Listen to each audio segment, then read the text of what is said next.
现代输入。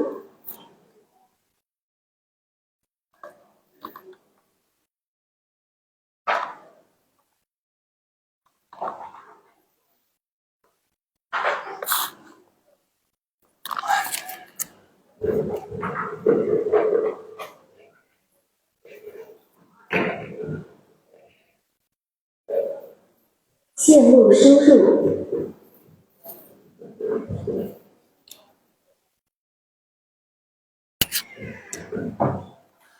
Bismillahirrahmanirrahim. Assalamualaikum warahmatullahi wabarakatuh.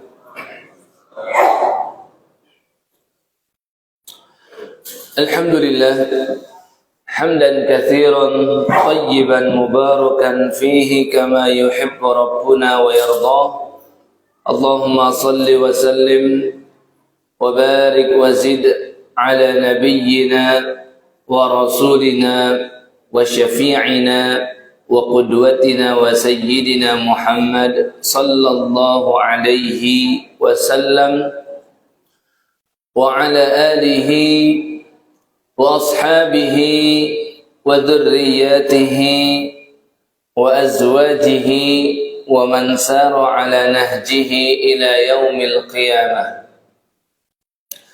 Amma ba'du, ikhwatal iman, kaum muslimin dan muslimat, jamaah salat subuh Masjid Darun Ni'mah yang dirahmati dan dimuliakan Allah Subhanahu wa taala. Puja-puji syukur kita panjatkan kepada Allah Azza wa Jalla. Di pagi hari yang cerah ini Allah mempertemukan kita kembali di tempat yang sangat mulia, selepas melaksanakan ibadah yang paling mulia dan masih pada bulan dan momentum yang sangat mulia, bulan Zulhijjah 1445 Hijriyah. Baginda Nabi sallallahu alaihi wasallam sampaikan dalam sabdanya yang sahih, syahrani la yanqusani syahra idin. Terdapat 2 bulan yang amal ibadah jika dikerjakan di 2 bulan tersebut tidak akan Allah kurang-kurangi sedikit pun pahalanya. Allah sempurnakan, bahkan Allah lipat gandakan dibandingkan 10 bulan yang lain. Syahra'idin, dan 2 bulan tersebut 2 bulan yang berkaitan erat dengan hari raya umat Islam. Yang pertama, kata Nabi SAW, Ramadan, yang diakhiri dengan Idul Fitri, dan yang kedua adalah bulan Zulhijjah yang terdapat di dalamnya Idul Adha.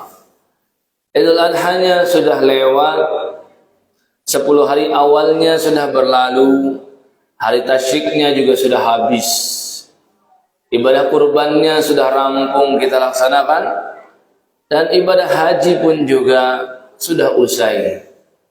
Akan tetapi kita masih berada di pertengahan bulan Zulhijjah ini.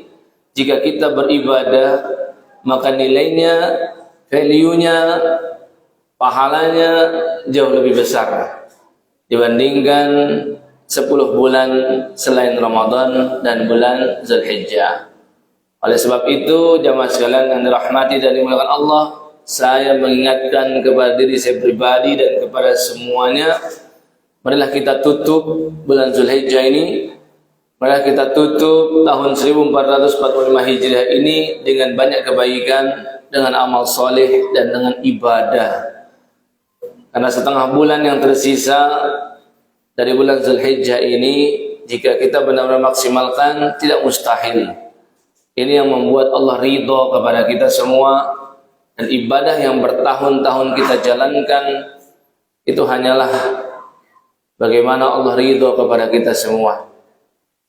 Ada orang-orang yang beribadah puluhan tahun tapi tidak ada satupun ibadahnya yang mengundang ridho Allah Subhanahu wa taala.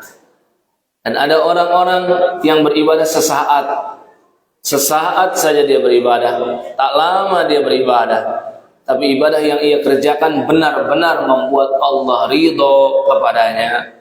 Sehingga jika Allah sudah ridho kepada kita semua, rahmat dan barokahnya melimpah ruah kepada kita semua, dan kita tahu masing-masing kita dimasukkan oleh Allah ke dalam surga bukan karena amal kita, akan tapi karena rahmat Allah Subhanahu wa taala. Amal ibadah itu adalah untuk positioning kita, di mana penempatan yang Allah berikan kepada kita di surga. Apakah di derajat yang rendah, atau di derajat yang di pertengahan, atau di derajat yang tertinggi, atau di surga Firdaus, atau bahkan surga Firdaus yang tertinggi. Penempatan tersebut bergantung pada amal soleh. Tapi kunci surganya itu sendiri adalah karena rahmat Allah Subhanahu wa ta'ala. Dan rahmat Allah akan Allah berikan kepada al-muhsinin, orang-orang yang senantiasa taat kepada Allah Subhanahu wa ta'ala. Maka mudah-mudahan Allah Subhanahu wa ta'ala senantiasa istiqomahkan kita semua dalam ketaatan. Amin ya rabbal alamin. Jamaah sekalian dirahmati dan dimuliakan Allah Subhanahu wa ta'ala, seperti yang diinformasikan bahwasannya pagi hari ini dengan izin Allah kita akan melanjutkan silsilah tentang 10 sahabat yang dijamin surga. Pembahasan yang rasanya sudah kita bahas sejak 5 bulan lalu, diawali tentang keutamaan para sahabat secara umum dan keutamaan 10 sahabat yang dijamin surga secara khusus. Kemudian bulan berikutnya kita bahas tentang orang yang paling utama dan paling pantas untuk kita utamakan dalam pembahasannya adalah Abu Bakar radhiyallahu ta'ala.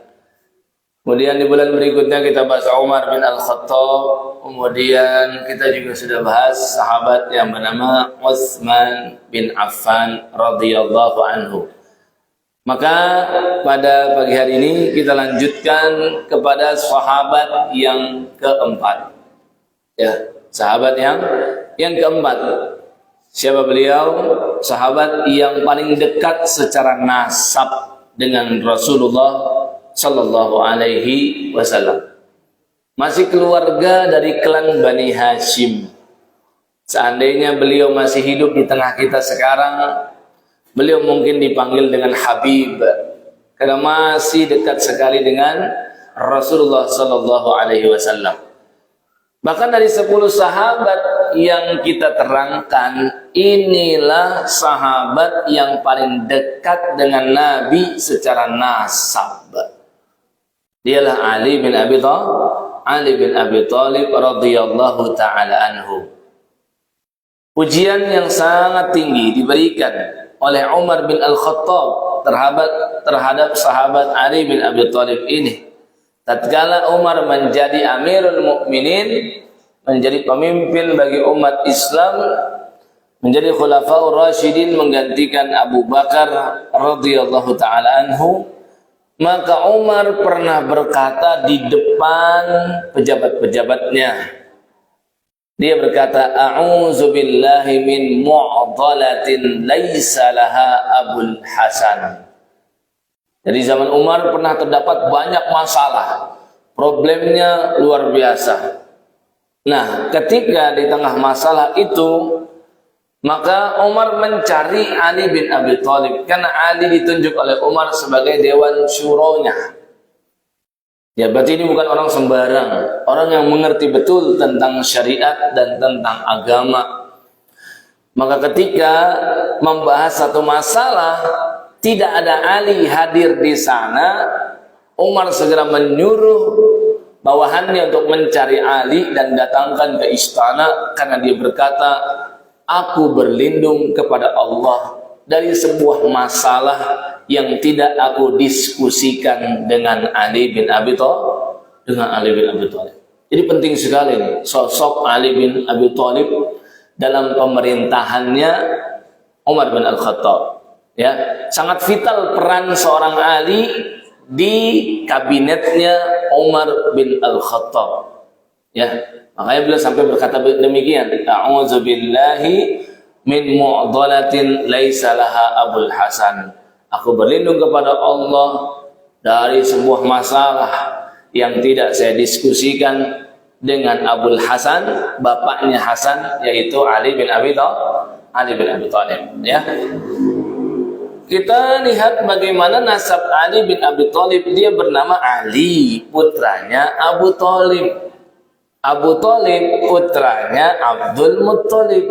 Dari sini di situ sudah tahu bahwasanya hubungan Rasulullah SAW dan Ali itu sepupuan.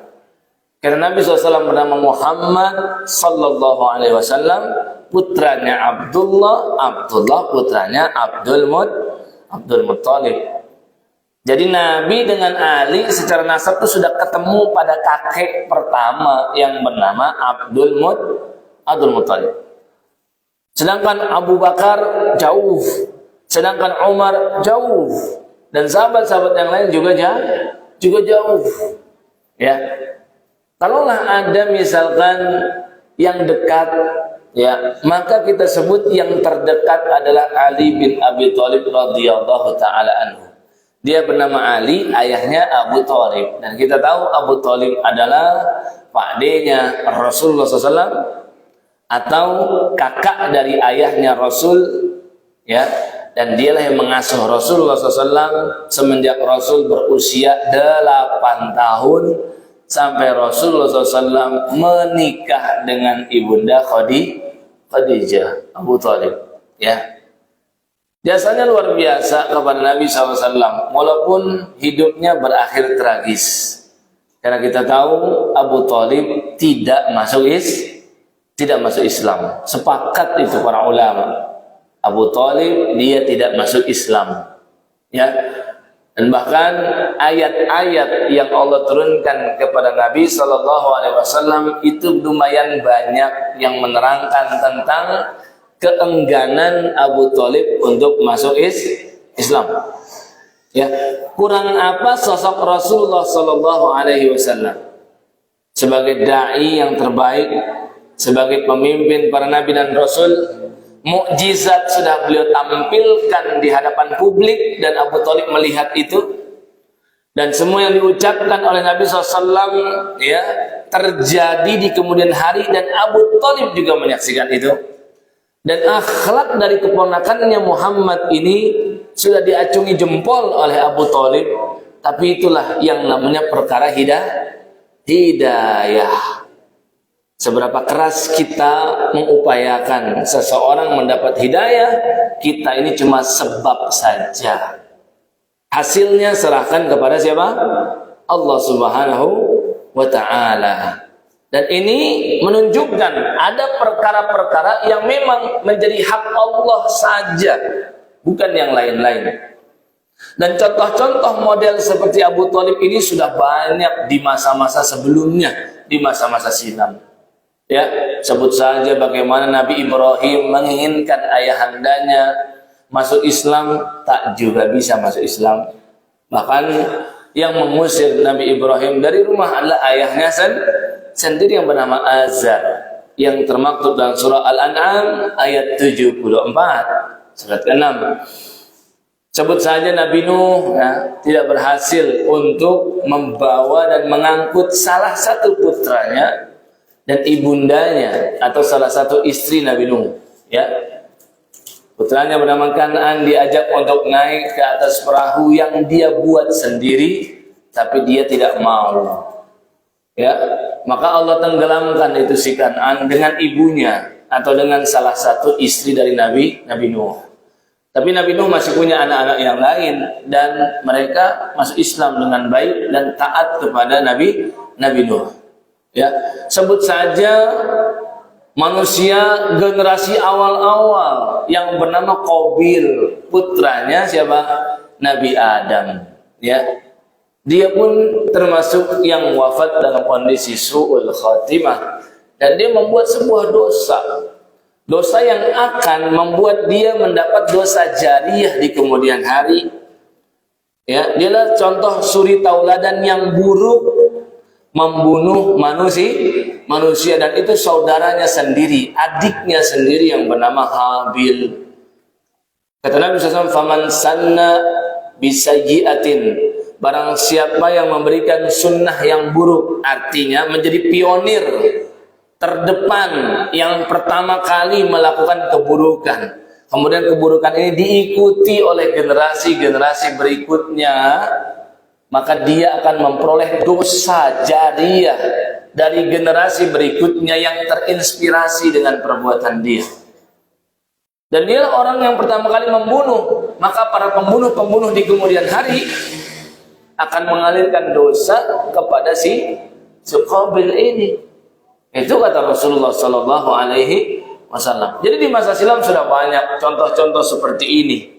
Dan ini menunjukkan memang hidayah itu hanya di tangan Allah Subhanahu wa Ta'ala. Dan demikian pun semakin menunjukkan hidayah di tangan Allah, walaupun Abu Thalib seorang ayah yang kafir, tapi anak-anaknya masuk Islam. Dan diantaranya Ali. Nah, kalau kita lihat daftar sahabat-sahabat yang bapaknya kafir itu kan banyak banget, Bapak Ibu. Ya, sebut sajalah haters Nabi nomor wahid itu Abu Jahal. Abu Jahal, anaknya Ikrimah. Ikrimah bin Abi Jahal. Masuk Islam enggak? Masuk Islam. Termasuk sahabat yang utama dan ahli surga beliau. Bapaknya di neraka jahanam, keraknya neraka, bahkan anaknya Ikrimah di surga Firdaus yang tertinggi membersami Rasulullah sallallahu alaihi wasallam. Insyaallah. Ya, banyak yang seperti itu. Banyak sekali. Sofwan, sahabat Nabi namanya Sofwan, ya. Putra dari Umayyah, itu juga ahli neraka, bapaknya, anaknya ahli surga. Maka Ali bin Abi Thalib juga sama, alinya sahabat Nabi yang paling utama, bapaknya Abu Thalib termasuk ahli neraka. Hanya saja kita dapat informasi dari Rasulullah SAW, Abu Thalib ini masuk nerakanya neraka yang paling ringan, dengan siksa yang paling ringan. Ya. Barangkali Bapak Ibu ya mau coba-coba nantang neraka gitu. Nah, kita dengarkan dari Nabi kayak apa siksa yang paling ringan yang diterima oleh Abu Thalib. Kata Rasulullah sallallahu alaihi wasallam, Abu Thalib, kalau bukan karena saya, kata Rasul, kalau bukan karena saya. Artinya sebenarnya ya, Nabi itu memberi syafaat kepada Abu Thalib. Tapi syafaat Nabi tidak berhasil membuat Abu Thalib keluar dari api neraka. Jadi ada jenis-jenis syafaat yang cuma meringankan azab. Ada jenis-jenis syafaat yang hanya membuat seseorang yang tadinya di tempat neraka bawah, di keraknya neraka, menjadi berpindah di tempat yang lebih ringan, yang lebih atas. Contohnya Abu Thalib ini. Kata Nabi, kalau bukan karena saya nih, saya Abu Thalib itu berada di darkil asfali minan nar. Ya, di neraka yang paling bawah. Tapi karena sebab aku, dia diberikan siksa yang paling ringan. Dia diberikan terompah atau sandal yang terbuat dari neraka. Ya, made in Jahannam. Kemudian dia diperintahkan untuk berjalan di atas bara api neraka. Dan saking radius panas neraka ini luar biasa, tidak bisa kita bayangkan dalam pikiran terliar kita. Sampai-sampai yang seharusnya kulit kakinya saja yang terbakar karena tersentuh oleh api neraka, tapi radius panasnya sampai ke arah otaknya, dan otaknya mendidih. Lalu kepalanya nggak nyentuh tuh bara api neraka, yang menyentuh itu adalah kakinya. Tapi radius panasnya ini luar biasa, sampai-sampai otaknya mendidih, matang gitu. Saking panasnya api neraka. Nah, jadi kalau Bapak Ibu ingin coba-coba ya, bagaimana menantang api neraka, nah coba dulu nih model begini nih, bisa nggak kira-kira orang-orang debus gitu ya, berdiri berjalan di atas bara api neraka. Kalau yang di dunia aja nggak sanggup, jangan coba-coba deh dengan api neraka. Kan ada nih manusia-manusia yang coba-coba gaya-gayaan gitu dengan api neraka. Yang viral akhir-akhir ini, yang bisa menjadi penjaga api neraka. Nah, dicek aja Bapak Ibu di YouTube tuh. Ada orang yang dia siap jadi penjaga api neraka. Ya, udah ada yang tahu belum? Ya, apa perlu saya spill namanya gitu kan? Ya itu akhir zaman, begitulah kondisinya. Ketika dukun diberi panggung, dukun dianggap wali gitu. Ya, Dan dia mengaku nanti di yaumil qiyamah dia jadi penjaga api neraka, melindungi para pengikutnya. Siapa dia gitu? Ya. Atau misalkan ada muda-mudi, ya bapak-bapak, ibu-ibu, bahkan ini banyak terjadi di sekitaran kita yang bersalam-salaman dengan yang bukan mahram, berjabat tangan, cipika-cipiki pula kadang. Karena gak enakan dia Pak RT, karena gak enakan dia Pak RW, karena gak enakan dia Pak Lurah. Padahal kata Nabi SAW, an yut'ana ahadukum, sungguh seorang di antara kalian ditusuk, kata Nabi SAW, dengan jarum besi dari api neraka. Hal itu lebih ringan, ahwanu alaih, kata Nabi. Lebih ringan bagi dia daripada siksa yang nanti dia terima karena sebab dia menyentuh lawan jenis yang bukan mahram. Tuh. Lebaran dia jadikan tameng dan kedok buat bersentuhan dengan yang bukan mahram. Lebaran loh, habis 30 hari puasa, habis dapat Lailatul Qadar, pengen mendapat medali takwa, baru hari pertama Lebaran, 1 Syawal. Sudah banyak pelanggaran yang kita lihat, ya, bersentuhan dengan bukan mahram. Padahal kata Nabi, siksa yang nanti dia terima lebih parah daripada seseorang ditusuk dari jarum besi di api neraka. Berarti kalau mau coba-coba, ya coba nanti ngaca ibu-ibu lihat jarum pentul, coba tusuk-tusuk ke kepala tuh.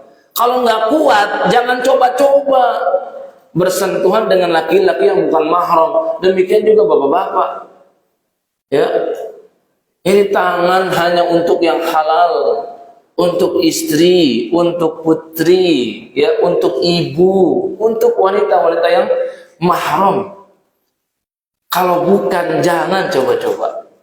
Tuh, ya. Jadi Abu Thalib merasa siksa yang paling ringan, tapi ada orang-orang yang dia muslimin bersentuhan dengan yang bukan mahram, siksa yang dia terima lebih berat daripada siksa yang diterima oleh Abu Thalib. Cuman bedanya apa? Kalau dia seorang muslim, walaupun siksanya lebih berat dari Abu Thalib, tapi nanti ada berhentinya.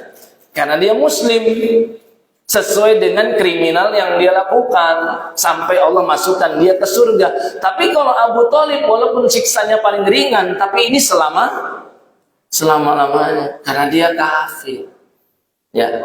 Nah, inilah sosok yang kita bicarakan tentang seorang anak yang bakti sama orang tua, anak yang ahli surga, tapi bapaknya ahli neraka. Dialah Ali bin Abi Thalib. Ya. Beliau dipanggil Ali, ya, sering dipanggil oleh sahabat-sahabatnya. Tapi beliau ternyata lebih senang dipanggil dengan Abu Turab. Apa tuh? Abu Turab. Turab itu tanah, bapaknya tanah. Nah, ini ada sebabnya ini. Ya, bukan tanpa sebab sebutan ini. Jadi nama yang populer di tengah sahabat-sahabatnya dulu, ya, beliau dipanggil Ali. Beliau juga dipanggil Abul Hasan tadi, seperti Umar berkata bapaknya Hasan, karena memang putra pertamanya Ali namanya Al Hasan, cucunya Rasulullah Shallallahu Alaihi Wasallam.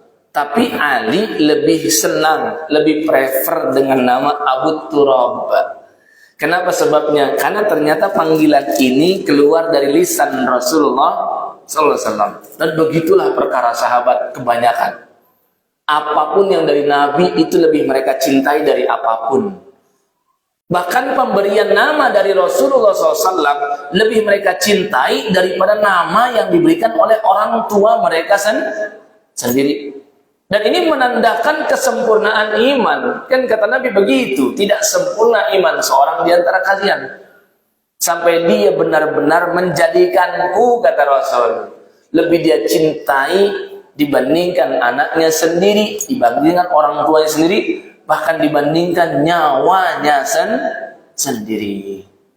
Ya, jadi terdapat dalam hadis riwayat Imam Bukhari dan Muslim dari Sahal bin Sa'ad, dia berkata, tidak ada nama yang lebih dicintai oleh Ali daripada nama Abu Turab. Dan sebabnya karena Rasul yang pernah mengucapkan itu. Diawali dari kemarahan Nabi SAW, berakhir pada cinta Rasulullah SAW. Menarik sekali, ya. Dan ingat, Rasul kalau marah Jangan pernah kita kait-kaitkan dengan api neraka ya. Kan ada hadis Nabi, janganlah marah maka bagimu surga. Kalau Rasul marah, ya bukan berarti Rasul nggak dapat surga. Kemarahan Nabi SAW itulah kemarahan Allah. Murkanya Nabi itu murkanya Allah. Artinya Nabi walaupun marah itu dalam kondisi terkoneksi wahyu dengan Allah. Jadi marah yang bukan karena hawa nafsu kayak kita gitu. Kita marah gitu kan. Nah, pantaslah orang lain menasihat kita, "Pak, jangan marah, Pak, bagimu surga." Nah, itu ada hadisnya. Tapi kalau Rasul marah, sedih, bahagia, itu semuanya adalah refleksi dari marahnya Allah Subhanahu wa taala dan bahagianya Allah Azza wa Jalla. Kenapa? Wahyu terus. Maka Nabi SAW itu pernah marah kepada Ali awalnya. Karena sebabnya apa? Rasul mendatangi rumah putrinya Fatimah, dan kita tahu Sayyidah Fatimah menikah dengan Ali bin Abi Thalib. Ya. Sampai di rumahnya Fatimah, nah Rasul heran, kemana suamimu Fatimah? Kok Ali nggak nampak gitu? Nah kata Sayyidah Fatimah begini, kana baini wa bainahu syai' faghadabani. Ya wahai ayahanda, lagi ada masalah rumah tangga, kita lagi clash nih ya. Makanya dia marah sama saya. Kata Fatimah ngadu kepada ayahnya, ya suami saya marah sama saya, dan ada clash, dan itu membuat dia nggak mau tidur siang nih di rumah katanya gitu. Dan Rasul kan pernah bilang Fatimah tuh bid'atun minni, Fatimah tuh darah dagingku. Siapapun yang membuat Fatimah marah sama saja bikin saya marah tuh kata Rasul. Yang bikin Fatimah bahagia, maka dia membahagiakanku. Artinya Rasul pengen bilang, walaupun beliau utusan Allah, sisi kemanusiaannya tetap ada. Ayah mana yang gak marah ketika putrinya disakiti? Ayah mana yang tak bahagia ketika putrinya dibuat bahagia oleh orang lain? Maka Rasul menjelaskan, saya juga punya sisi kemanusiaan. Ya, karena beliau juga manusia biasa. Bedanya kita dengan Nabi kan cuma masalah wahyu saja. Maka mendengar itu Rasul marah tuh sama Ali tuh. Mana mantu saya kan? Rasul perintahkan salah satu sahabatnya untuk mencari mana tuh Ali tuh, cari, dicek di mana dia.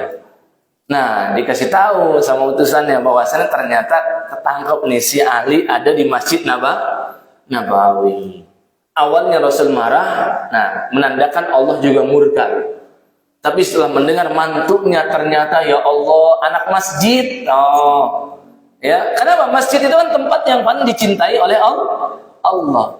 Kita bisa tahu ya, circle orang itu baik ya, karena di mana dia sering nongkrong gitu. Lah kalau dia anak masjid, ketemu di masjid terus, ada taklim, ada kajian, sholat 5 waktu, dia ada di masjid terus, kan itu sudah jadi bukti ya bahwasanya dia itu orang baik secara umum lah. Urusan yang di dalam hati kan bukan urusan kita. Itu urusannya Allah. Makanya Rasul menjadi berubah, bahagia. Ternyata semarah-marahnya mantunya beliau, tetap tempat kembalinya ke masjid, bukan keluyuran kelayapan kemana gitu, nyari pelampiasan di tempat lain, enggak. Akhirnya Rasul yang datang ke Masjid Nabawi, dan saat itu Rasul melihat Ali bin Abi Thalib sedang tidur di masjid. Ini menunjukkan tidak dilarang ya seseorang tidur di masjid dalam kondisi selendangnya menjadi alas, tapi dia agak pindah tempat, jadinya selendangnya di atas tanah ya sudah nggak menjadi alasnya lagi, dia langsung nempel sama tanah, jadi badannya berdebu gitu. Ya Rasul melihatnya ya kasihan juga ya. Mantunya dia, zuhudnya luar biasa itu. Dan beliau kelak menjadi pemimpin ya, Amirul Mukminin loh. Emang ada presiden yang tidur di atas tanah? Nggak ada kan? Ali bin Abi Thalib ya biasa aja melakukan itu. Maka Rasul tiup tanah yang menempel pada Ali bin Abi Thalib, membangunkannya, dan Nabi bersabda, kum abad turab, yang artinya bangunlah wahai bapaknya tanah. Ya maksudnya seseorang yang sering banget bergaul dengan tanah. Nah kata Ali, semenjak itu panggilan paling favorit saya, karena Rasul yang memanggil. Bahkan dia lebih senang dipanggil Abu Turab daripada dipanggil Ali, karena kecintaannya dengan pilihan Rasulullah sallallahu alaihi wasallam, ya. Nah, kemudian Ali bin Abi Thalib walaupun ayahandanya wafat dalam kondisi kafir, tapi ibundanya muslimah dan abang-abangnya, saudara-saudarinya muslim dan muslimah semua. Alhamdulillah. Ya. Jadi ibundanya Ali namanya Fatimah, mirip dengan istrinya. Jadi unik nih ya. Rasul punya putri namanya Fatimah. Ali ya menikah dengan Fatimah. Ali punya ibu namanya Fatimah. Dan neneknya Rasul dan neneknya Ali sama-sama bernama Fatimah. Abdul Muttalib punya istri 5. Ya, salah satu istrinya namanya Fatimah. Dan Fatimah ini adalah ibu dari Abdullah dan Abu Thalib. Ibu dari ayahnya Nabi dan ibu dari ayahnya Ali. Dan inilah diantara sebab kenapa dulu ketika Abdul Muttalib sebelum wafat, dia berwasiat kepada Abu Thalib buat ngurusin Muhammad yang masih kecil. Kenapa nggak diurus oleh Pak D-nya yang lain atau omnya Nabi yang lain? Dikarenakan Abdullah saudara kandung daripada Abu Thalib, pasti lebih sayang dari segi hati gitu, ya. Sedangkan ya Pak D Nabi yang lain seperti siapa? Abu Lahab kan Pak D-nya Rasul juga. Abu Lahab itu lebih tua dari Abdullah. Abu Lahab itu juga lebih tua dari Abu Thalib. Tapi kan Abu Lahab kan membenci Rasulullah SAW. Walaupun saat itu Abdul Muttalib ya belum tahu ya kalau Abu Lahab kelak nanti akan menjadi musuh dari keponakannya sendiri. Karena Nabi kan masih kecil saat itu. Tapi Abdul Muttalib memang merasa Muhammad cucunya ini akan diurus lebih baik oleh siapa? Oleh pamannya atau Pak D-nya kan yang masih kandung, saudara kandung dari Abdullah. Yang lain-lain itu kan saudara seayah saja, tapi beda ibu, ya. Jadi makanya nama Fatimah dulu ya nama pasaran ya. Dulu nama pasaran ya. Jadi istrinya Abdul Muttalib Fatimah namanya, ibunya Ali namanya Fatimah juga, putri Rasul atau istrinya Ali juga namanya Fatimah. Nah, Fatimah ini istrinya Abu Thalib, setelah wafatnya Abu Thalib dia masuk Islam. Jadi alhamdulillah bibinya Nabi masuk Islam walaupun pamannya nggak masuk Islam. Dan putra-putrinya Abu Thalib masuk Islam semuanya. Ya. Anaknya Abu Thalib pertama namanya Thalib. Kan namanya Abu Thalib, bapaknya si Thalib. Ya. Makanya Bapak Ibu sekalian, nama asli Abu Thalib ya bukan Abu Thalib. Nama asli itu Abdu Manaf. Nah, Abdu Manaf ini juga nama yang sama dengan kakeknya Rasulullah SAW. Ya, kan namanya Muhammad bin Abdullah bin Abdul Muttalib bin Hashim bin Abdi Manaf. Nah, kalau Abdu Manaf yang barusan kita sebut itu adalah kakeknya Nabi SAW, kakek ketiga berarti. Ya. Nah, sedangkan Abu Thalib nama aslinya juga Abdu Manaf. Nah, kalau ini Pak D-nya Rasulullah SAW.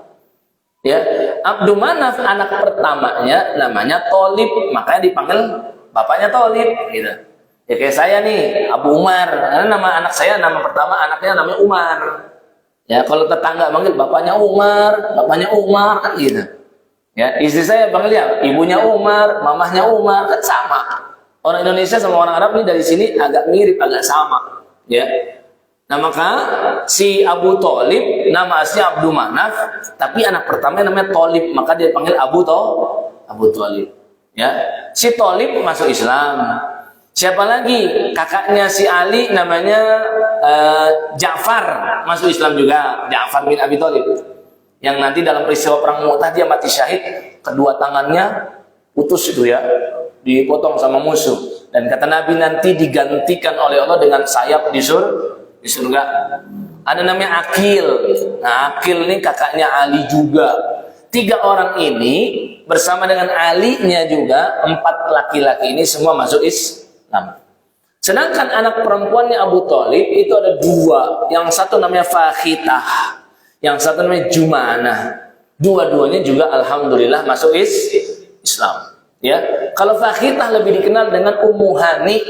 Kalau Bapak Ibu pernah dengar hadis tentang sholat isyraq yang asalnya dulu dipanggil sholat duha, tapi karena di awal waktu disebut dengan sholat isyraq, itu riwayatnya Ummu Hani. Nah, Ummu Hani itu siapa? Sepupunya Nabi atau kakaknya Ali bin Abi Thalib. Nah, ini sekilas tentang keluarganya Ali bin Abi Thalib. Sedangkan masuk Islamnya Ali, ulama sepakat lebih duluan daripada Abu Bakar bahkan. Kenapa? Karena Ali ini hidup dalam pengasuhannya Rasulullah SAW. Ya, banyak para ulama mengatakan baginda Nabi ini seakan membayar jasanya Abu Thalib. Nabi dulu usia 8 tahun diasuh oleh siapa? Abu Thalib, dinafkahi, diberi pendidikan, bahkan diajarkan menggembala kambing oleh si Abu Thalib. Oh, banyak sekali benefit yang Nabi dapatkan dari ayah asuhnya Abu Thalib yang sebenarnya Pak D-nya sendiri. Dari 8 tahun tuh Nabi sampai dengan Nabi menikah dengan siapa? Sayyidah Khadijah, Ibunda Khadijah. Maka kan Nabi berubah ya taraf ekonominya, yang tadinya beliau termasuk menengah ke bawah, berubah beliau menjadi konglomerat karena menikahi wanita paling kaya saat itu se-Quraisy. Ya, nah karena Nabi SAW hidupnya bagus, ekonominya menengah ke atas, maka Rasul melihat bahwasannya ini Abu Thalib anaknya kan ada 6. Agak sulit dengan pekerjaannya dia yang pas-pasan pendapatannya. Maka Rasul izin kepada Abu Thalib untuk mengasuh anak terakhirnya Abu Thalib yang bernama Ali yang masih kecil. Jadi gantian gitu loh. Dan diizinkan oleh Abu Thalib, makanya Ali dari kecil diasuh oleh siapa? Rasulullah SAW. Walaupun hubungannya sepupuan, tapi secara usia sangat jauh antara Rasul dengan Ali bin Abi Thalib. Nah, beberapa riwayat menyebutkan Ali itu dari umur 7 tahun sudah masuk Islam. Makanya kalau ditanya dari kalangan remaja atau anak-anak lah, itu lebih tepatnya, yang paling pertama masuk Islam dialah Ali orangnya. Ada yang mengatakan di usia 8 tahun, ada yang mengatakan di usia 10 tahun. Tapi semua ulama sepakat Ali masuk Islam sebelum 10 tahun. Jadi kebayang tuh, seorang anak dari kecil udah Islam. Tidak pernah yang namanya menyembah patung.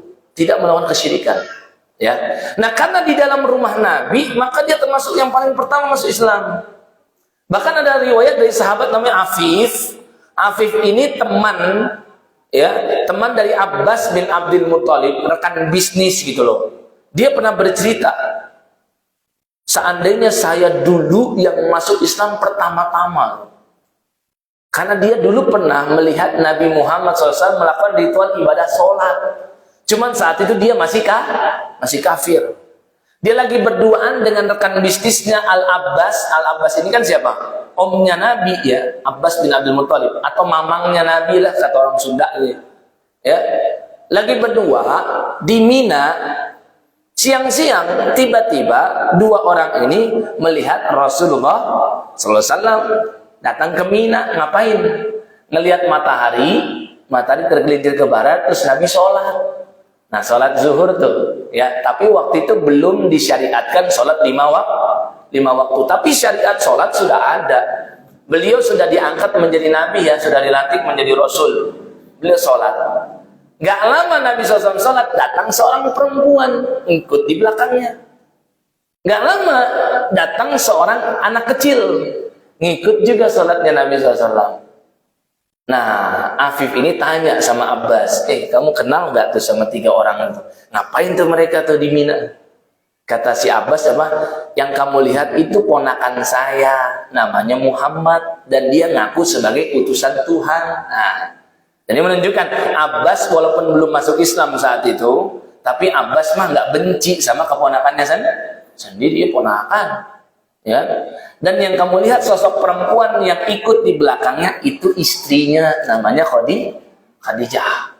Dan anak kecil yang kamu lihat ngikut juga gerakannya si Muhammad ponakan saya itu, dia namanya Ali bin Abi Thalib. Jadi di antara sholat yang pertama-tama berjamaah dilakukan, itu sholat yang dihadiri oleh siapa? Ali bin Abi Thalib. Dan saat itu, ya, Abu Bakar belum masuk Islam. Jadi yang masuk Islam pertama siapa? Yang masuk Islam pertama ya Ibunda Khadijah, jelas. Yang kedua, Waraqah bin Naufal, sepupunya Ibunda Khadijah, seorang ahlul kitab. Dia paham dengan kitab Taurat dan Injil. Nanti kan Nabi kan minta rekomendasi dari Waraqah bin Naufal tentang kisah yang dia alami bertemu dengan malaikat Jibril. Saya harus gimana nih? Kata Waraqah, yang kamu temui itu malaikat yang dulu menemui Nabi Musa. Seandainya saya masih muda, saya siap nanti menyokong dakwahmu, gitu. Waraqah tapi keburu wafat, dan Nabi jelaskan Waraqah ini dia memiliki 2 buah surga nanti. Berarti kan Waraqah masuk Islam. Jadi orang kedua, orang yang ketiga, yaitulah Ali bin Abi Thalib. Karena di rumah Nabi bawa Islam ke dalam rumah tangganya dulu sebelum keluar rumah. Beliau Islamkan Ali, beliau Islamkan anak angkatnya siapa? Siapa yang tahu? Zaid bin Harisah. Maka Zaid itu lebih duluan Islam daripada Abu Bakar. Ya, terus Nabi mengislamkan putri-putrinya. Ya, dan putrinya yang sudah besar saat itu ya Zainab, ada Ruqayyah, ada Ummu Kulsum. Itu semua masuk Islam, Pak. Di tangan Rasul dan Sayyidah Fatimah. Tapi kalau putra-putra Nabi kan sudah keburu wafat di usia masih kecil. Al-Qasim meninggal masih kecil. Abdullah meninggal masih kecil, dan Ibrahim putra Nabi yang terakhir juga meninggal ketika masih kecil. Baru setelah satu rumah masuk Islam semua, Rasul ngajak siapa? Abu Bakar. Makanya dengan riwayat ini bahkan kalau ditanya siapa yang lebih duluan, Ali atau Abu Bakar yang masuk Islam, jawabannya siapa? Ali duluan yang masuk Islam. Ya, makanya itu diantara keutamaan yang dimiliki oleh Ali bin Abi Thalib. Dia yang lebih pertama masuk Islam dari 10 sahabat Nabi yang dijamin surga. Ya. Nah, kemudian keutamaan Ali berikutnya, dia adalah ahlul bait Nabi SAW. Nah, ini perhatikan betul. Orang pada membahas ahlul bait Nabi. Ulama terangkan ahlul bait Nabi ya adalah istri-istri Rasul, putra-putri Rasulullah SAW, ya.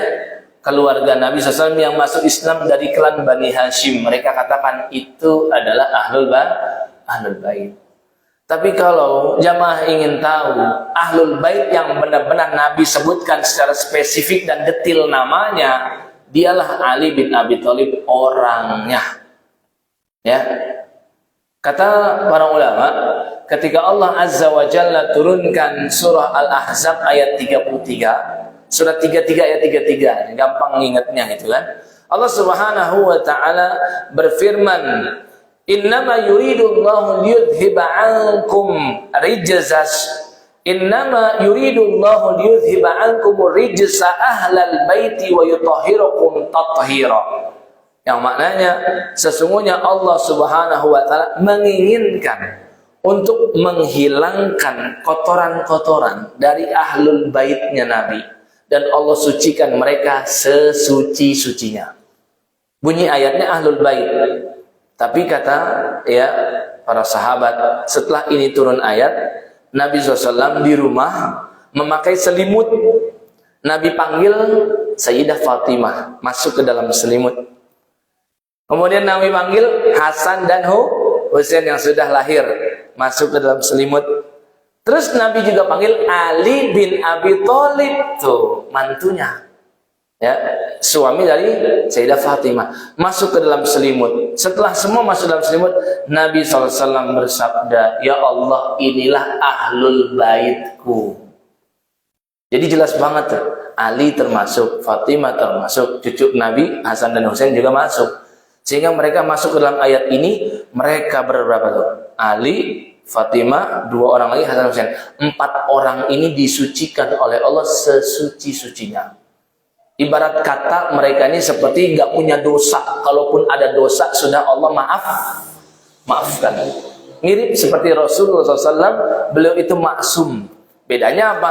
Kalau istilah maksum tidak berdosa dari awal. Kalau Ali, ya dia manusia biasa. Mungkin pernah melakukan kesalahan, tapi kesalahannya sudah diampuni oleh Allah karena masuk dalam ayat tadi. Dan ketika Rasul menikahkan putrinya Fatimah dengan Ali bin Abi Thalib, Rasulullah sallallahu alaihi wasallam bersabda, "Qad ankahtuka ahabba ahli baiti ilayya."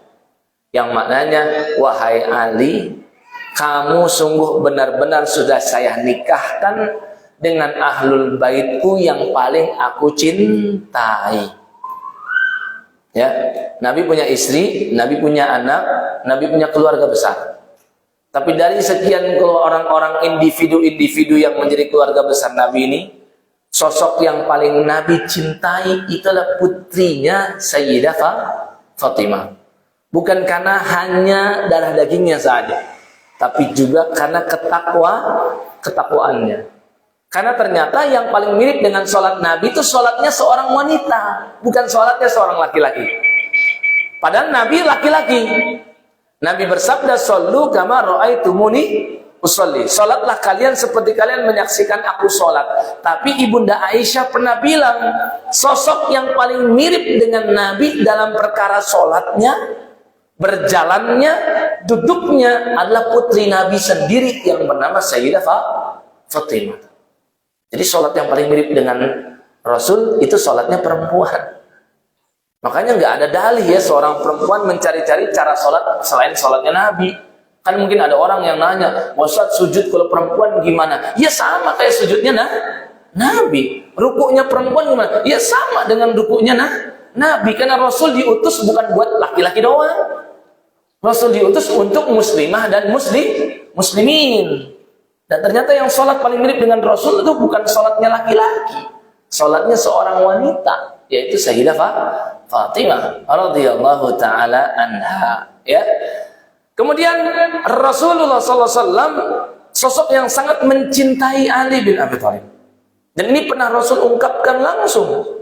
Sebagaimana Rasul pernah mengungkapkan kecintaannya kepada Abu Bakar. Nah, ini Ali bin Abi Thalib salah satu yang pernah ditembak sama Nabi. Dalam arti diucapkan Rasul cinta sama dia.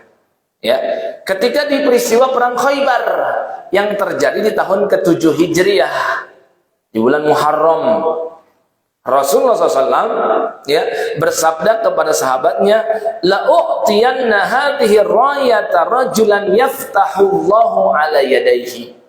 Ya, jadi besoknya Nabi akan menyerang benteng Khaybar. Dan Nabi SAW merasa dirinya tidak perlu ikut. Maka Nabi SAW kirim pasukan khusus. Tapi sebelum hari H-1, Nabi sudah berkata kepada sahabatnya, "Saya akan berikan panji atau bendera perang ini kepada seseorang yang nantinya Allah akan menaklukkan Khaybar melalui orang tersebut. Yuhibbullahu wa rasulah wa yuhibbuhullahu wa rasuluh." Yang kata Nabi, ini sosok laki-laki yang mencintai Allah dan Rasulnya, dan Allah Rasul pun juga cinta kepada dia. Maka semalaman itu sahabat nggak bisa tidur, berharap mereka yang mendapat panji itu dari Rasul besok hari. Sampai kata Umar bin Al-Khattab, "Saya belum pernah mupeng banget dapat jabatan." Belum pernah tuh. Dia pengen jabatan 1, jabatan 2 yang diberikan oleh Rasul. Tapi dari sekian jabatan, jabatan yang paling dia idam-idamkan itu jabatan mendapat kehormatan dari Nabi memegang panji perang dalam peristiwa perang Khaybar. Dia berharap banget. Maka besoknya ba'da subuh itu sahabat segera datang ke Rasul, ingin mereka yang ditunjuk oleh Rasulullah. Tapi setelah mereka menghadap, Rasul malah nyari siapa? Aina Ali bin Abi Thalib. Mana si Ali, kok nggak nampak gitu. Kata sahabat, "Ya Rasul, dia sakit mata gitu." Ya masa panglima perang kita sakit mata gitu ibaratnya gitu. Mereka minta mereka aja yang dipilih, "Saya aja ya Rasul, saya ya Rasul." Tapi kata Rasulullah, "Tidak. panggil Ali ke sini menghadapku. Maka dipanggil Ali, matanya merah, matanya sakit gitu. Apa yang dilakukan oleh Rasulullah SAW? Rasul meludahi matanya Ali. Ludah Rasul ya, bukan ludah yang lain nih. Ini tidak untuk ditiru nih, ya. Bukan kata wali itu, ya. Ini air diludahin, akhirnya yang harganya cuma 5.000 jadi 5 juta. Itu mah jualan agama. Ya, ulama mengatakan semua asar dari tubuh Nabi itu memang kita boleh buat ngalap berkah. Bahkan ludah Nabi, bahkan mohon maaf, ingusnya Nabi SAW itu digunakan sahabat untuk ngalap berkah, dan itu memang diizinkan oleh syariat. Tapi bukan buat selain Nabi, Bapak Ibu.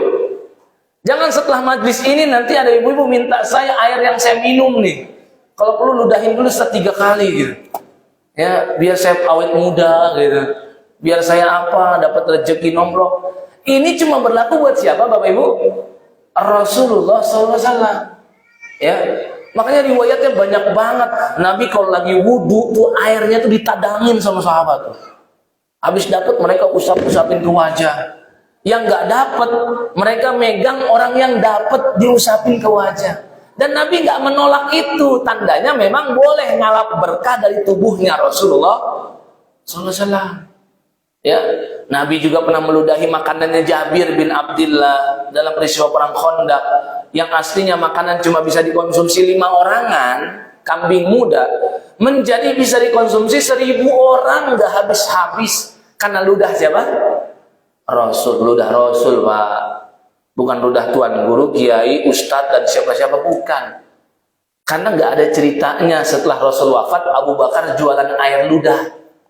Nggak pernah juga Umar jualan selendang yang dia pakai. Kalau dibeli nanti ini melindungi dari api neraka. Kan banyak orang-orang sekarang kayak gitu, Pak, tertipu, Pak. Hati-hati loh. Adalah majlis-majlis taklim yang selesai taklim, ujung-ujungnya lelang. Iya, ustadznya nyopot CPC-nya. Dia bilang, siapa yang siap nih berani beli, bayar 5 juta, bisa melindungi dari api neraka, katanya gitu. Padahal beli Tanah Abang cuma 50.000, dia jual 50 juta. Untung banget ya, untung banyak tuh. Ya, belum nanti ada kotak amal dikuasai juga sama dia. Belum buat manggil beliau tuh juga ada tarifnya lagi. Belum dimain-mainin lagi. Kami ketemu dengan orang-orang begitu, Bapak Ibu. Nyata ini benar ada orang-orang yang seperti ini. Hati-hati, Bapak Ibu. Ya, pilih guru yang benar, pilih ustadz yang tepat, pilih orang-orang yang semakin mendekatkan kita kepada Rasulullah SAW. Bukan malah makin jamaahnya mengkultuskan dia. Ya. Nah, jadi Ali bin Abi Thalib jelas diberikan cinta Allah dan Rasulnya, dengan sebab Rasul tadi bersabda, yuhibbullah wa rasulah wa yuhibbuhullahu wa rasuluh. Allah dan Rasulnya cinta kepada si Ali ini, dan Ali pun cinta kepada Allah dan Rasulnya. Akhirnya diberikanlah itu panji, ya, bendera untuk perang Khaybar, dan Ali menjadi pemimpinnya. Dan kata Ali bin Abi Thalib, semenjak saya diludahi oleh Rasul mata ini sembuh, bahkan penglihatan saya lebih tajam daripada sebelum diludahi oleh Rasulullah SAW. Ya, jangan coba-coba, Pak, ya. Nah, sebelum kita lanjutkan, Bapak Ibu ada yang mau bertanya? Ya, nah, silakan, Pak. Memang waktunya ini sempit ya, silakan.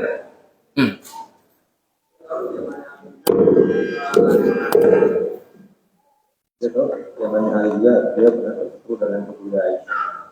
Zaman dia juga kalau misalnya munculnya kaum Khawarij. Jadi satu mau tentang itu, yang kedua yang lagi viral belakangan ini, Pak, ada yang namanya Bang Rifon yang mengerti bahasa kebudayaan yang viral di YouTube dari mana. Dan kabarnya dia satu-satunya orang di dunia ini yang mesti paham kan bahasa kebudayaan. Dia membuat statement yang aneh, yang menurut kita tak mungkin. Tapi ternyata ada juga pengikutnya, dan juga yang ini setuju dengan dua kali doa.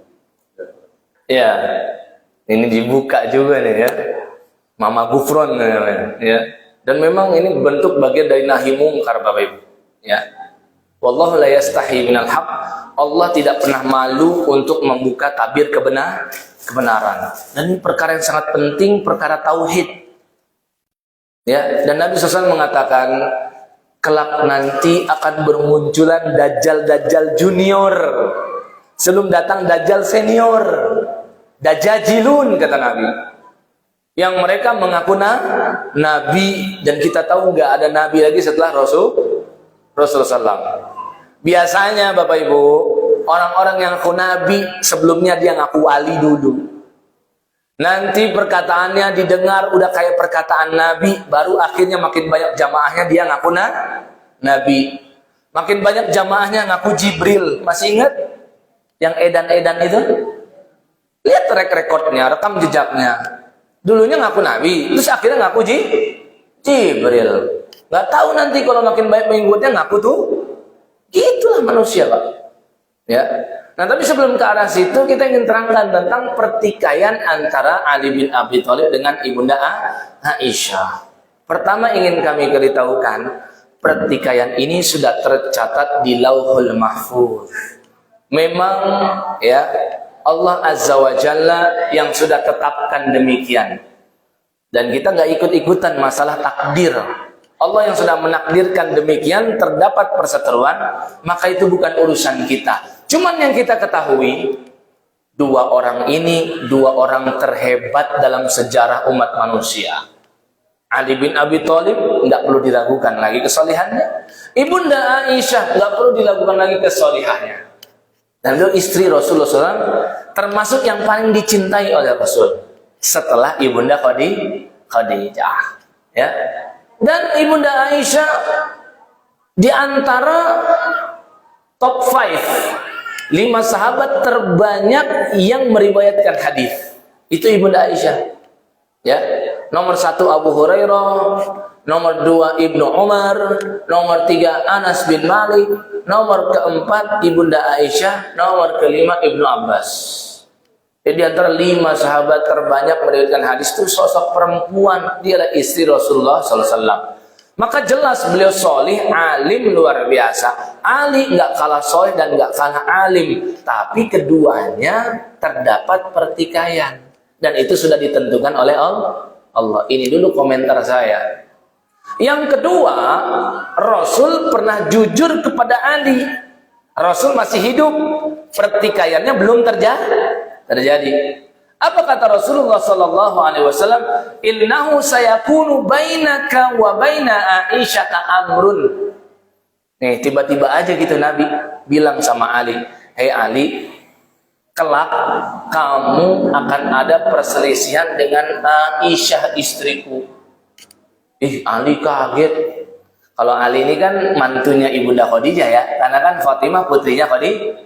Ya, tapi kan Ali tahu, walaupun Aisyah ini ibu tirinya Fatimah, dan usia Fatimah lebih tua ya, mohon garis bawahi, daripada Ibunda Aisyah. Lebih tua lagi Fatimah putri Nabi daripada Aisyah istri Rasulullah SAW. Tapi Ali tetap sangat respect lah kepada Aisyah, karena istri Nabi yang akan membersamai Rasul di surga nanti. Maka Ali kaget, "Ana ya Rasulullah, benar ya Rasul, saya nanti bakal ribut sama Ibunda Aisyah, bakal clash." Kata Nabi SAW, "Iya, itu sudah ditetapkan oleh Allah." Gitu. Maka Ali berkata, "Fa'ana ashqahum ya Rasulullah, kalau begitu saya menjadi manusia yang paling sengsara dong ya Rasul, karena berani-berani berseteru dengan keluarga Rasulullah SAW." Nah, tapi kata Rasul apa? Walakin idza kana dzalika fardudha ila ma'tiha. Kata Rasul, tapi wahai Ali, saat itu yang benar, yang posisinya dalam kebenaran tuh kamu, Aisyah yang sah. Tuh, sudah diluruskan sama Nabi. Jadi nanti ada pertikaian Ali dan Aisyah. Siapa yang berada di atas kebenaran saat itu? Ali. Dan ini menunjukkan keluarga Nabi nggak ada privilege, Bapak Ibu.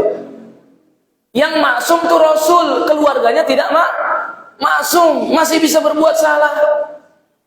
Lo kenapa sekarang ada keturunannya yang ke-40, keturunan ke-50?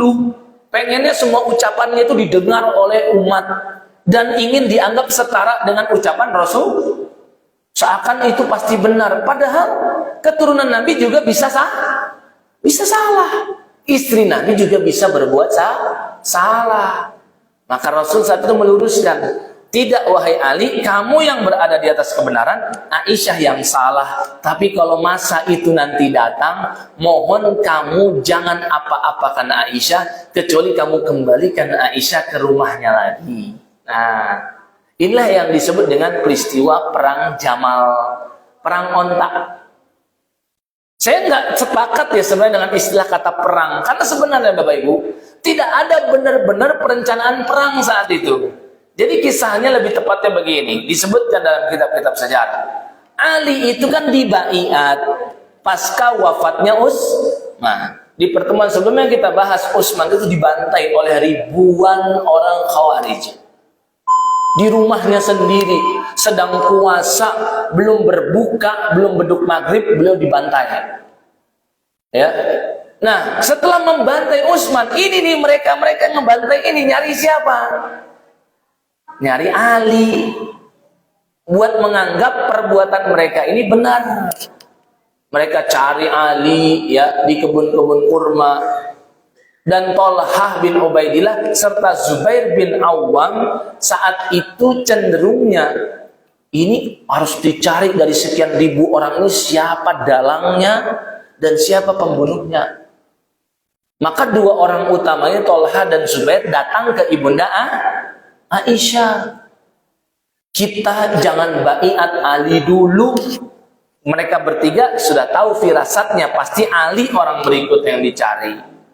Tapi mereka sepakat kita jangan baiat Ali dulu sampai ditemukan siapa orang-orang yang membunuh Utsman untuk dikisos dulu. Akhirnya mereka ini datangin Ali, membaiat Ali. Ali kayak serba salah gitu loh. Dan Ali itu kan sosok orang yang apa ya? Melihat sepanjang orang itu sholat, orang itu berbuat mengeluarkan zakat dan dia Islam, sejauhnya dia Islam. Dan saat itu sangat sulit Pak untuk membedakan mana Khawarij, mana Muslim. Karena ini kan berkaitan dengan ideologi. Akhirnya Ali terima saja tuh baiat itu. Setelah diterima, Ali memandang ini harus didamaikan dulu nih. Kelompok-kelompok yang terpecah-pecah ini harus disatukan. Aisyah datang bersama Tolhah dan Zubair memaksa Ali yang sudah diplot jadi pemimpin saat itu, engkau harus cari dulu pembunuhnya siapa? Utsman. Jadi ada perbedaan pandangan aja saat itu. Ali mikirnya harus disatukan dulu semua umat manusia. Aisyah pengennya apa? Dicari dulu dalam pembunuhan Utsman bin Affan. Akhirnya apa? Ali bin Abi Thalib melihat kayaknya nih Ibunda Aisyah bakal memobilisasi banyak orang buat datang ke Muawiyah yang ada di mana? Yang ada di Kufah sana. Karena dia tuh pemimpin di sana ditunjuk oleh khalifah sebelumnya. Kayak nyari suaka lah, nyari kekuatan. Makanya mendengar hal itu, Ali langsung perintahkan orang-orang yang sudah membaiat dia untuk mencegah Ibunda Aisyah keluar dari Madinah menuju ke Kufah, ditahan gitu loh. Sedangkan Ibunda Aisyah juga sudah punya kelompok yang mengendarai unta, sudah siap berangkat ke Kufah. Langsung dicegat dan diblokade oleh Ali dan pasukannya. Jadi itu lebih tepatnya. Dan nggak ada perencanaan nggak ada. Tapi itulah, di dua kubu sama-sama ada benalunya. Di dua kubu sama-sama ada oknumnya. Di Ibunda Aisyah ada yang masuk tuh. Oknum-oknum, di Ali juga ada. Nah oknum ini yang tiba-tiba meluncurkan anak panah. Dibalas sama oknum yang lain. Sampai akhirnya Tolhah dan Zubair mati syahid saat itu. Jadi nggak ada kontak senjata kecuali dari si oknum-oknum ini. Dan Ali langsung bilang hentikan.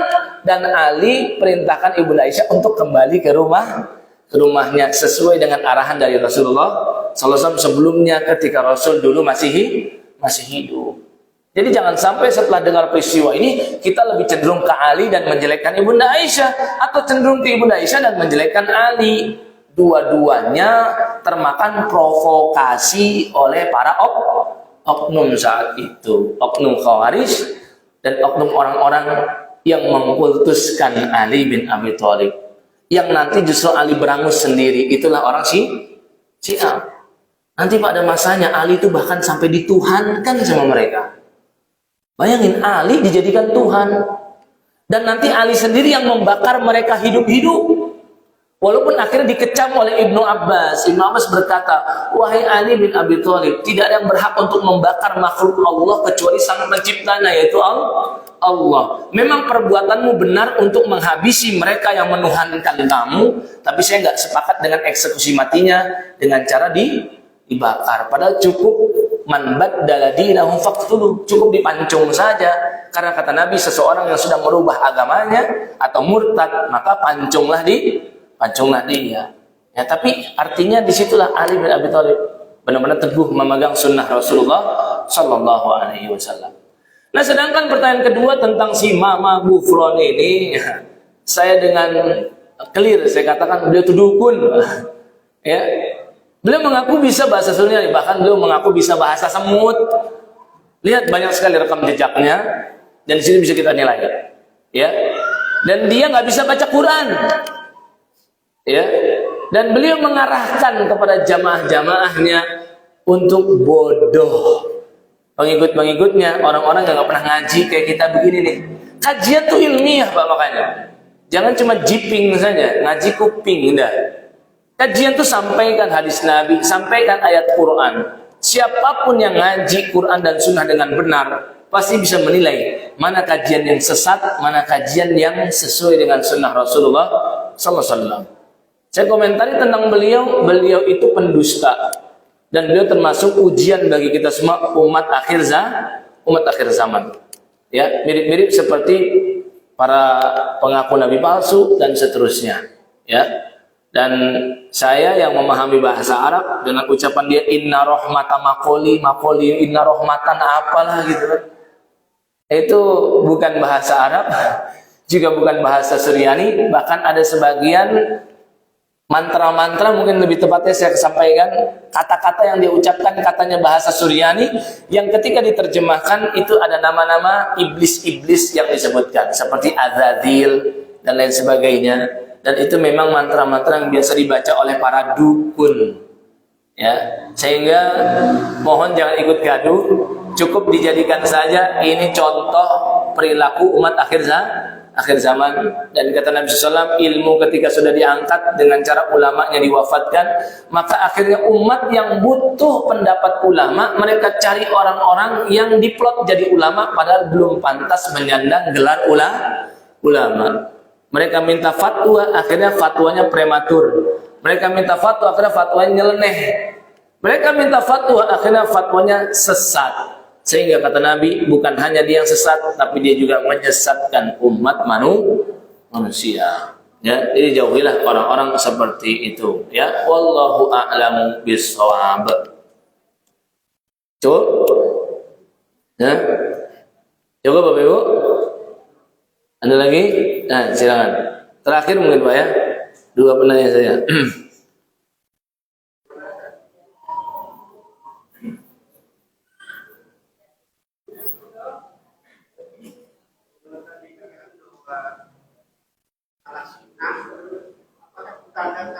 Ciri-ciri daripada Syiah itu dalam beribadahnya. Terima kasih. Ya, ciri-ciri Syiah kita harus bedakan dulu Syiah yang mana.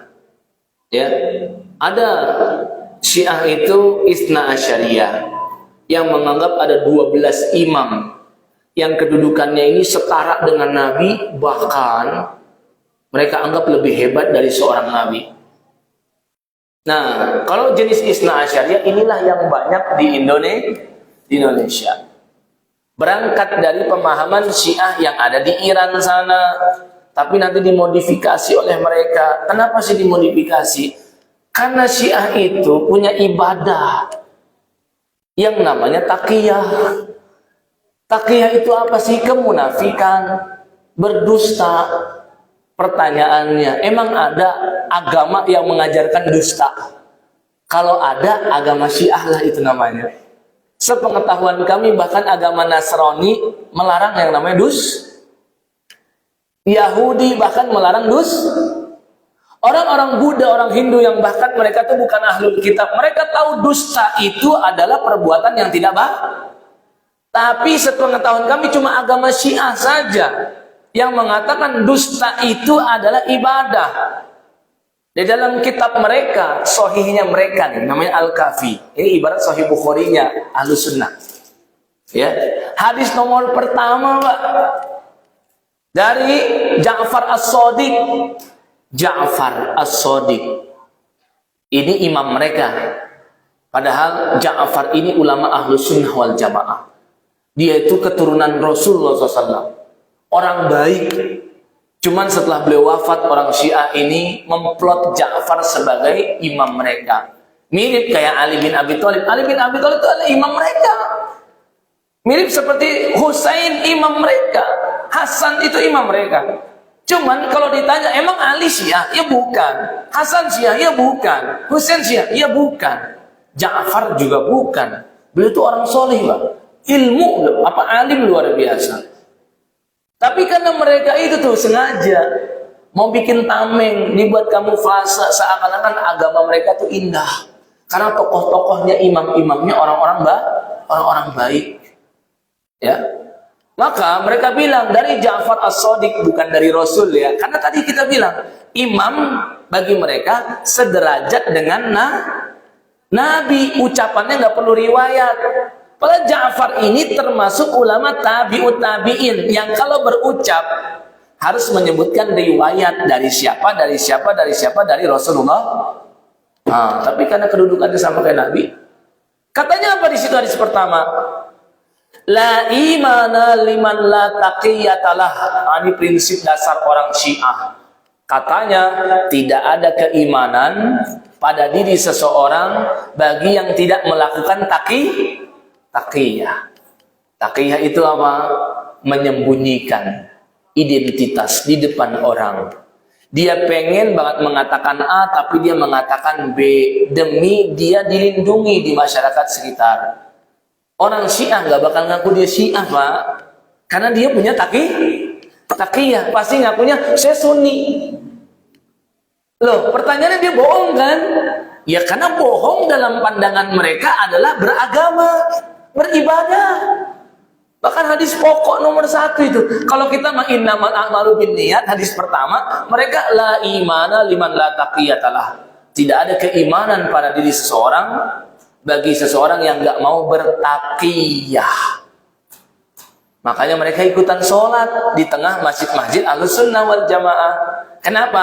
Punya taqiyah. Lalu terus mereka kenapa nggak kiblatnya ke sana, ke Iran? Kita kan kiblatnya ke Ka'bah kan, betul? Harusnya kan sholatnya agak mencong. Ya buat bertaqiyah, mereka bawa batu itu yang ada di bawah sejadah mereka, yang nanti sujudnya itu ke sana. Mereka anggap walaupun ini bukan ke arah Iran sana, Karbala atau lebih tepatnya, Karbala itu sebenarnya di Irak ya, perbatasan. Karena di Karbala tuh mereka bikin Ka'bah baru, Pak. Cek ya di YouTube, tulis Karbala dan Ka'bah gitu. Atau cek tawaf orang Syiah. Di Karbala itu ada Ka'bah, mereka bikin sendiri buat saingannya yang ada di Masjidil Haram. Kalau kita pas haji atau umrah kita menyebut talbiyah labbaik Allahumma, mereka labbaik ya Husain. Tuh, ibadahnya sudah lain. Bukan agak lain lagi, ini lain banget ini. Ya. Nah, jadi mereka tuh seperti itu cara beribadahnya. Oleh sebab itu, kalau kita melihat ada orang-orang, nih biasanya ciri-cirinya, kalau masuk bulan Muharram, getol banget mengkampanyekan untuk memuliakan bulan Muharram. Seakan Muharram itu lebih utama daripada Ramadan atau Zulhijjah. Itu udah kelihatan sedikit-sedikit. Ini kayaknya nih agak-agak pinggir jurang nih. Ini orang nih kayaknya orang Syiah. Walaupun ini belum jaminan. Karena memang bulan Muharram itu bulan mulia. Cuman bagi Ahlussunnah wal Jamaah dengan hadis Nabi yang tadi kita sampaikan, bulan yang paling mulia itu Ramadan dan semulia-mulia Muharram tidak lebih mulia daripada bulan Ramadan dan Zulhijjah. Yang kedua, kalau sudah menjelang 10 Muharram, menjelang kita puasa Asyura. Mereka mengkampanyekan untuk apa? Mengingat kembali tentang peristiwa berdarah di Karbala tanggal 10 Asyura. Nah, ini juga makin kelihatan indikator kayaknya orang Syiah. Mereka ingin menyebutkan tentang kematian Husain. Padahal Bapak Ibu tahu nggak? Husain itu sebelum dibantai, beliau itu kan kayak kena tipu gitu loh. Disuruh datang ke Irak. Beliau bertanya, ini tempat apa namanya? Disebut ini Karbala. Tahu nggak komentar Husain? Kata Husain, Karbala, karbun wabala. Karbala yang terdiri dari dua kata, karbun wabala. Tahu nggak arti karbun wabala? Karbun itu masalah, bala itu malapetaka. Jadi beliau sudah punya firasat. Loh, kok saya di tempat Karbala, tempat penuh masalah dan tempat penuh malapetaka, dan benar kan beliau nanti dipenggal di situ. Ditipu beliau tuh. Ditipu beliau kena provokasi itu. Dan Rasul sudah memberi isyarat juga waktu masih hidup bahwasanya Husain akan mati syahid. Cuman tempat itu oleh Husain saja nggak diridhoi, malah oleh mereka sekarang dijadikan tempat suci, buat tempat adanya Ka'bah. Bahkan mereka bikin hadis palsu. Di setiap malam Jumat Allah itu turun ke kuburannya Husain yang ada di Karbala, dan saat itu tempatnya lebih mulia daripada Masjidil Haram katanya. Ini hadis palsu. Ya, itu tuh ciri-cirinya. Ya. Dan yang ketiga, kalau sudah membanding-bandingkan Ali dengan Abu Bakar, membanding-bandingkan Husain, Hasan dan seterusnya dengan ulama Ahlussunnah wal Jamaah, itu menambah indikator dia kayaknya orang Syiah atau terpapar virus Syiah. Kalau sudah ditambah dengan syariat-syariat seperti kawin kontrak lah dan seterusnya, itu makin jelas. Kayaknya nih orang ini kena syubhat Syiah. Ya, perlu kita diskusi, perlu kita dialog sama dia. Jangan-jangan dia memang agen Syiah, atau jangan-jangan dia cuma orang awam yang terpapar virus Syiah. Itu diantara ciri-cirinya yang dekat-dekat ini. Karena sekarang Zulhijjah, bentar lagi Muharram. Nah, kita akan lihat orang-orang itu keluar dan bermunculan di bulan-bulan Muharram. Wallahu a'lam bishawab. Ya. Saya cukupkan, mudah-mudahan bermanfaat bagi semua. Dan saya ingatkan kembali kepada jamaah bahwasannya walaupun sholat isyraq sudah masuk waktunya di pukul 6 lewat, di jam segini kita masih bisa sholat isyraq. Jangan difahami sholat isyraq itu sudah habis waktunya. Karena sholat isyraq itu sholat duha di awal waktu. Ya, maka selepas ini selesai, jangan keburu beranjak pulang, sholat terlebih dahulu 2 rakaat, karena bisa sampaikan kita akan memperoleh pahala haji dan umroh sempurna. Wallahu a'lam bishawab. Mari kita akhirnya tutup dengan melafalkan subhanakallahumma wa bihamdika asyhadu an la ilaha illa anta astaghfiruka wa atubu ilaik. Wassalamualaikum warahmatullahi wabarakatuh. Bapak Ibu mohon maaf, saya lupa buat absen.